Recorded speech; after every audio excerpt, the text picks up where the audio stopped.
first phase is demo and framing. That's pretty much about where we are now. So this wall here, we opened it up. The HVAC guy did his roughing already. He put his boot here. Just gotta connect the ductwork to that. So my electrician is working in the other rooms and doing what he can do. He told me just yesterday he'll be done another week. So I got some great news. The siding that we're doing was delivered to the vendor, and they're actually gonna deliver it here tomorrow. So it looked like the guys will be starting siding either this week or next week. The only thing left to do is the framer to come and do some touch-up stuff he needs to do. The plumbing needs to get finished. Then once they get done and we get the outside stuff done, we should be good to go, ready to rock and roll.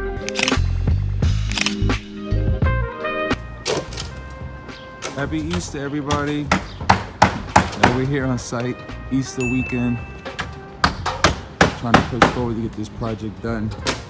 Changing the siding color on this. I wasn't really happy with the blue siding. I'll show you in the front. I'm putting white now. Give the house a better look. As you can see, the condition of the siding here, it's okay. Yeah, we did a complete makeover on the inside. It's almost done. Trying to get it to the market.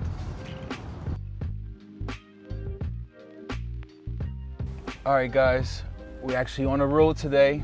The town we're in now is South Orange, and I've done a couple of restorations in this town. As you can see, there's a train station that goes all the way to New York Penn Station. They built this town up a lot, especially in this area. This is like, restaurants, nightlife.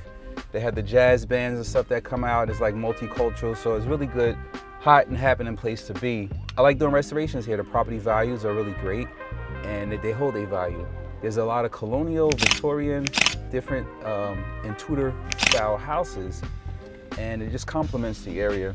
Here we're gonna actually check out a colonial that I purchased, I would say maybe around 6 months ago, and we had to do architectural drawings and we had to wait for permits. So you know, when you get into this business, if you're doing something that requires architect drawings, if you're moving walls, if you're opening up walls to expand the kitchen, you have to really understand the time that it takes, right? It's gonna take an architect at least 6 weeks to get the drawings done from start to finish, and that's really quick.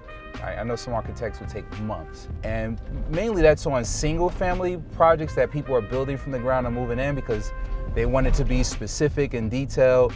If it's like an apartment building, everything is standard, so it just depends on what the architect has in his or her pipeline, how long it's gonna take one.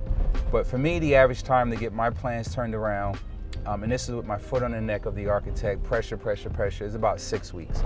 Then once you get those architectural drawings, you need to submit them to the city to approve them, along with your permits and everything else. The city, by law, has 30 days, and some towns are 15 days, 21 days, whatever, but on average, it's gonna take you at least another 4 weeks to get your permits approved, right? So that's literally 2.5 months right there from architectural drawings to getting your permits approved. So what I do, a workaround, is I put in a separate permit for gutting the property out, so at least I can get started with gutting it, getting it down to the beam.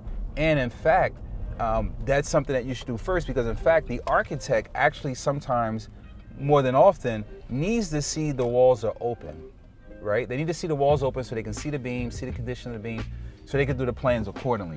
But the point I'm trying to make is, when you're doing a flip or restoration, it's easy to say, I can buy it for this much, go in a rehab and flip it, and I'll be done in 2 or 3 months, right? It doesn't always happen like that. I wish it would, because you can make more money faster. One of the main common denominators you're gonna have is you're dealing with human beings, you're dealing with weather, nature, everything else. That's gonna always push your projects back further. And it's not to be used as an excuse, it's just the reality of it. And it's frustrating at times because you just want to get the money, put it in, go. But it doesn't work like that. So just be realistic with your approach to it and know that it's going to take time and everything is a learning experience. So here is the property, the first one that we're going to check out today. We've been here before. I'm just going to give you an update on all that was done since the last time that we were here. We did some stuff on the exterior. We did more stuff on the interior. We're still working on the interior. I had to actually make some changes in the basement. We'll talk about that. And we'll go through it. So what we did here was on the exterior, we put all new white vinyl siding, and we tried to make the vinyl siding look like wood planks. I'm kind of debating on what I'm going to do here, but it looks like if I really want to create a curb appeal, I'm going to have to break up this whole sidewalk and kind of put like a grand paver entrance all the way up to here. We actually just built these new stairs. They don't look new, but they are. They just need to be cleaned up. We did some foundation work and we repaired the stairs and the top landing. So we'll take a look. Just basically some other stuff we did on the exterior around the back. They started building a deck in the back. We also had to do the foundation. We had to wait for the inspection to get that approved, which we got approved. And we expanded the deck from its original format. So another situation I have here is this is old concrete, and to really create a curb appeal, I'm gonna have to do pavers here as well. So, you know, that wasn't accounted for in the first estimate, but I know I had to do landscaping, so I had to see, you know, what else can I do to increase the value. Let's take a look on the inside. So we're still in the rough stages here. Last time we were here, we actually saw some things the electrician did, the plumber did, and pretty much the same, really. It's just that they got further in the process. We actually still waiting, I guess, for rough inspections, which I can't get done until the basement get done. What happened in the basement, and this was unexpected, I knew the basement floor had some humps and lumps, and I knew that I had to like do probably a skim coat over it to level it out.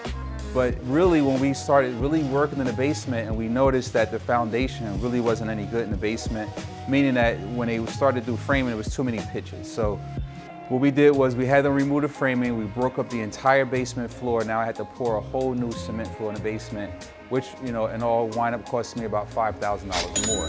So these are things that, you know, in the beginning is kind of tough to see. You know, until you really start working with the project, until you do your demolition, you find out other things. So we'll just get a quick visual on what's happening down in the basement. So here, as I was saying, we broke up all the floors, and basically they're leveling it out now. We're gonna have the cement being poured. Once that's done, then we can reframe the floors, and then the electrician can come down and do whatever he needs to do for electrical. So like I said, we're about 2 months away. You know, sometimes it's always something that will keep you behind, move forward, and eventually the project will get done. The trouble is though, we're in the spring market, and we have to get this project on the market before September, because that's when the market starts to die down. But the good thing is that I will have comps from other sales that happened before them, and I'm hoping and anticipating the market will be at its peak by the time this one goes on the market, and that would definitely help us out. So this is the master bathroom. Electrician has everything right here. Plumber has everything right here. Still missing a few wires for some outlets here in this room. Check out the third floor. The plumber installed the tub up here also. So rough plumbing seems to be complete except for in the basement. See here, they ran wires, they did that. And then the HVAC guy, he ran his stuff in here. In this room, we have one HVAC unit up here, and there's gonna be another HVAC unit in the basement. So this house has steam radiators, and we converted it over to HVAC for air conditioner and heat, so they won't have the old steam radiator look. So that's definitely gonna increase the value. That was not in the original budget. That was also an additional $15,000 for labor and material to do that. So just alone, I went probably almost $30,000 over than the original estimate. And I'm gonna see now, what does that compare to as increasing the value? So I'll keep you guys posted. This is the South Orange restoration.